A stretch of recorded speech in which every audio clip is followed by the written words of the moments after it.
Hello everyone and welcome to the channel Study Era. So friends, I'm going to start with the fifth chapter, the Congress, its composition. So the first article of the American Constitution states that all legislative powers herein granted shall be vested in a Congress of the United States. Okay.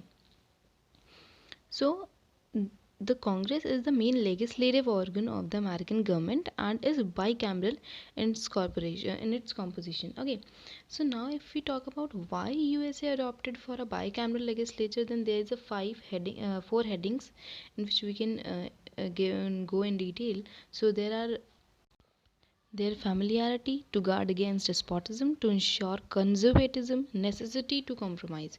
Okay, so in starting, if we talk something about bicameral legislature nature of the United States, so only one chamber is it was not considered worthy of emulation by the framers of the constitution, means makers of the constitution makers.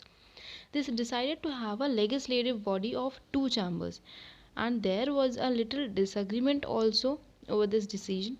So then these headings come in their act. Familiarity means the framers of the constitutions were more familiar with the bicameral legislature, as most of the countries were having bicameral system, and also the mother country means the Britain also having the bicameral parliament. Second, to guard against despotism means second chamber checks the despotism of the lower chamber. Single house legislature might usurps the power, and they accordingly provide for two chambered legislature to act. Okay, so and to ensure conservatism means the father of the constitution wanted a government which would be able to maintain peace in the country. Okay, so that's why to check on legislators they made a bicameral legislature. So this was under ensure conservatism. Necessity to compromise means a strong determinant of a bicameral legislature in USA was the dire necessity to compromise the differences between large and small states. In the Congress, which operated under the Article of Confederation, each state had equal right of voting irrespective of its population. So the largest states opposed continuation of equal representation of the several states without reference to the population. They pointed out to the unfairness of the giving to the states which paid most of the taxes greater representation than to those which contributed little. So the compromise provided that the upper house of the proposed federal congress should be based on the equal representation of the states irrespective of their size and population, while the lower house of representatives should represent the larger states in proportion to their respective populations. Okay, then Senate and House of Representatives were established to form Congress of the United States. The bicameral plan of the Congress proved to be so successful that little considerations is given today to see departure from it. Okay. Now if we talk about apportionment of seats in House of Representative. So as we can see on the screen that apportionment is the process of dividing 435 members or seats in the House of Representative among the 50 states. The Census Bureau conducts the census at 10 years interval. At the conclusion of each census, the results area used to calculate the numbers of house of membership to which each state is entitled.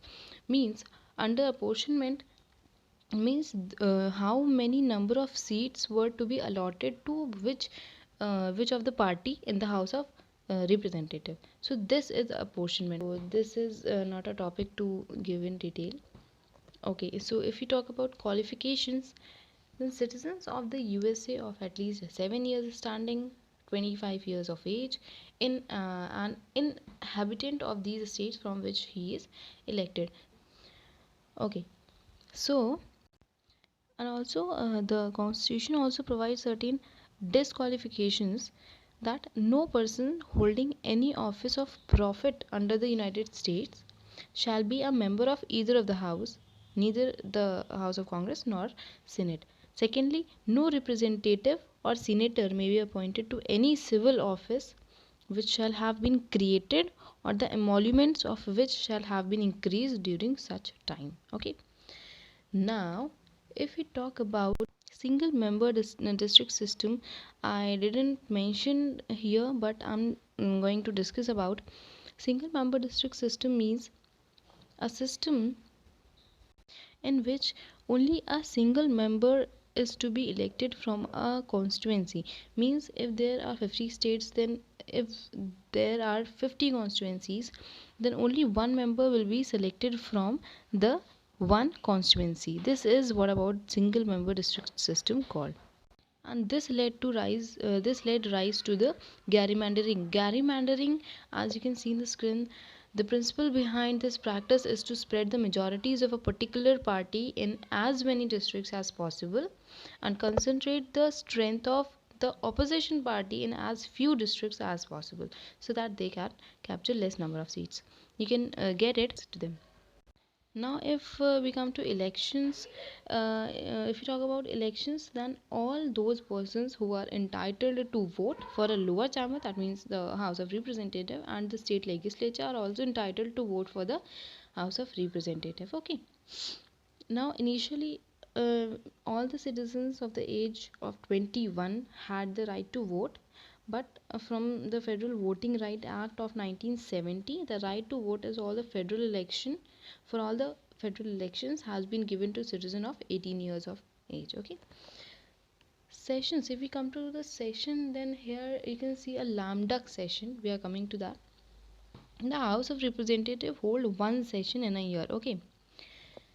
The original constitutional provision called for the assembling of Congress on the first Monday in December, unless Congress should choose to appoint a different day, which it never did. This means that the first session of the new Congress didn't meet till 13 months after the election. That means December next year. Okay. Meanwhile, the old Congress met in December immediately following the elections, and this what we call lame duck session. Lame duck means the old duck. Okay.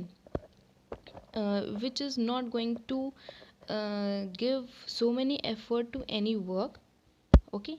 So the members of the Congress which are uh, about to give resign, and not going to give much effort to their work. So those are called lame duck officers or lame duck congressmen. Okay, so this was called lame duck session, the old session. Okay.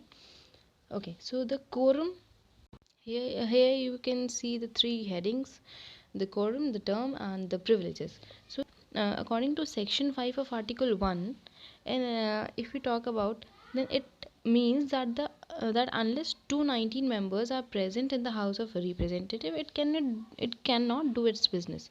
This requirement of the majority of those members chosen sworn on living seems unduly exacting when compared with the practice in India.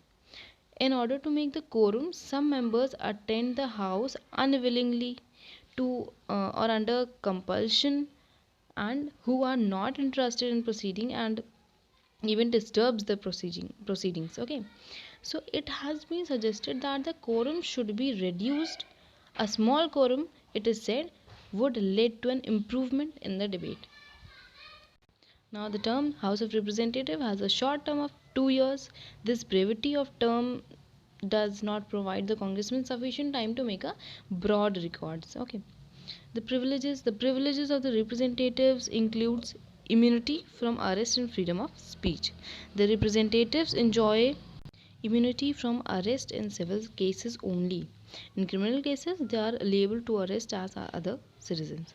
The House has in this respect full power to determine its own rules to discipline the members for excess and also to expel members. The salaries and allowance are variable. um, Allowance for clerk hire, he can make use of mail service without the payment of postage. Free medical services is made available to him. Okay, so this was all. privileges which is given to the House of Representative members. Okay, so if we talk about the Speaker, okay, after a new house is elected, its first duty is to organize itself. Means first you should organize yourself. Okay, then the oath of the office is administered.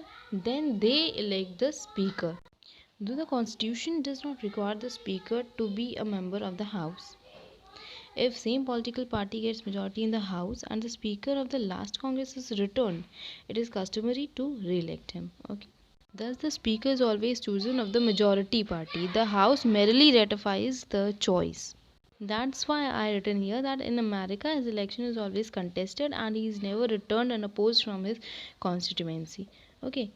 If we talk about his powers, um, the speakership has always been a prestigious office. The power of the speaker was substantially increased in the late 1880s and during the 1890s. So there are two important reasons for such a development. In the desire to establish a system of check and balance, they freed the executive and legislative branches of government apart. As the House grew in numbers and its legislative business expanded, the need for leadership developed, and there developed the office of Speaker. So, as I wrote here some headings: preside and recognize, the power to maintain order, the power to interrupt the rules, chairmanship of the Rules Committee, his other powers. Okay, so the power to preside and recognize means the Speaker is the presiding officer of the House of Representatives. Okay, the rules of the House provides that if two or more members rise, the Speaker shall name the member who is first to speak. Okay, the Speaker shall name the member who is first to speak. The power to maintain order, the Speaker maintains order and decorum in the House. The rules of the Houses in the respect are strict. If the Speaker calls any member to order, he must immediately sit down. But the Speaker cannot censure, expel, or punish a member. Only the House can do that. The power to interrupt the rules. The Speaker interrupts the rules of the House and implies them. The ruling of the Speaker, it may be noted, it is not final. Chairmanship of the Rules Committee. Before 1910, the Speaker used to be the chairman of the Rules Committee. Now, originally, this committee was a special committee, its only function being to recommend a set of rules for the House at the beginning of each new Congress. His other powers, so the Speaker signs all acts, addresses, joint resolutions, writs, warrants, puts question to vote. If there is a doubt as to which committee a particular bill to be referred to it, he can order the lobbies to be cleared if he considered the same necessary. As a member of House, he has the right to speak and vote as other members, although he does not vote except when the House is voting by ballot or when there is a tie. In case a tie, he is apt to vote for his party. If he compared USA speaker and British speaker, then in Great Britain, the election of the speaker is unanimous. The purpose is to secure general respect and no violent animosity. In US, on the other hand, the election of the speaker is contested one, as we talked earlier. In Britain, the speaker is returned unopposed from his constituency, but in the United States, there is no possibility of his being returned unopposed. The Speaker of the British House of Commons become a non-party man immediately after his election to that office, but Speaker of the House of Representatives is actively and openly identified with his party's organization. The Speaker of the British House of Commons acts impartially and judicially. He is everybody's speaker. Okay. On the other hand, the Speaker of USA acts as a leader of his party and uses the power of his office to promote his party's interests and programs. So this was all about the Congress and its composition. So if you like the video, then kindly like, subscribe and share the channel.